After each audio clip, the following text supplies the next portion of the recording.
نحمده ونصلي على رسوله الكريم اما بعد فاعوذ باللہ من الشیطان الرجیم بسم اللہ الرحمن الرحیم۔ حضرت انس بن مالک رضی اللہ تعالیٰ عنہ کا بیان ہے کہ حضرت محمد صلی اللہ علیہ وسلم کے ہمراہ مکہ کے جنگلات میں اچانک ایک بوڑھا شخص نمودار ہوا جو اپنی لاٹھی کے سہارے چل رہے تھے۔ اسے دیکھ کر نبی کریم صلی اللہ علیہ وسلم نے ارشاد فرمایا کہ یہ بڑے میاں چال اور آواز سے جن معلوم ہوتے ہیں۔ وہ فوراً بولا جی ہاں۔ اس کا جواب سماعت فرما کر آپ صلی اللہ علیہ وسلم نے اس سے دریافت کیا تم کون سے جن ہو؟ اس نے کہا میرا نام حما ابن ہیم ابن کیس ابن ابلیس ہے۔ آپ صلی اللہ علیہ وسلم نے فرمایا تیرے اور شیطان کے درمیان تو صرف 2 پشتوں کا فاصلہ ہے۔ اس نے جواب دیا جی ہاں۔ آپ صلی اللہ علیہ وسلم نے فرمایا تمہاری عمر کتنی ہے؟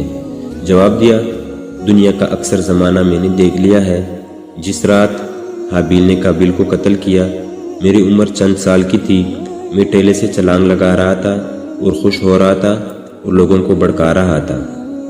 آپ صلی اللہ علیہ وسلم نے فرمایا یہ تو بہت برا عمل تھا۔ اس نے کہا اے اللہ کے پیارے نبی تجھ پر درود و سلام نازل ہو، غصہ نہ کیجیے کیونکہ میں ان لوگوں میں سے ہوں جو حضرت نوح علیہ السلام پر ایمان لائے تھے اور میں نے بھی ان کے دست مبارک پر اللہ سے توبہ کر لی تھی اور میں نے ان کو دعوت کے کام میں تعاون دیا تھا اور انہیں راضی کر لیا تھا۔ پھر وہ اتنا رویا کہ اس کی وجہ سے ہم بھی رونے لگے۔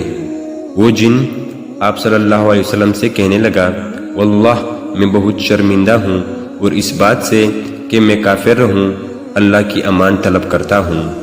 میں نے حضرت ہود علیہ السلام سے ملاقات کر کے ان کے ہاتھ پر ایمان لایا اور حضرت ابراہیم علیہ السلام سے بھی میری ملاقات ہوئی، اور جس وقت آپ کو آگ میں ڈالا گیا تھا میں آپ کے ساتھ تھا، اور حضرت یوسف علیہ السلام کو کنویں میں ڈالا گیا تھا میں آپ کے ساتھ تھا، اور ان سے پہلے اس کنویں میں پہنچ گیا تھا حضرت شعیب علیہ السلام سے بھی میری ملاقات ہوئی تھی، اور حضرت موسیٰ علیہ السلام سے بھی، حضرت عیسیٰ علیہ السلام سے بھی۔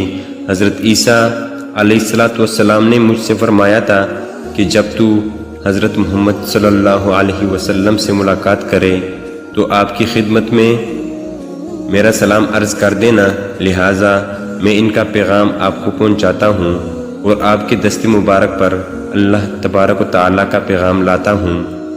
آپ صلی اللہ علیہ وسلم نے سلام کا جواب دیتے ہوئے ارشاد فرمایا اللہ تجھ پر بھی اور عیسیٰ علیہ السلام پر بھی سلامتی نازل فرمائے، تو کیا چاہتا ہے؟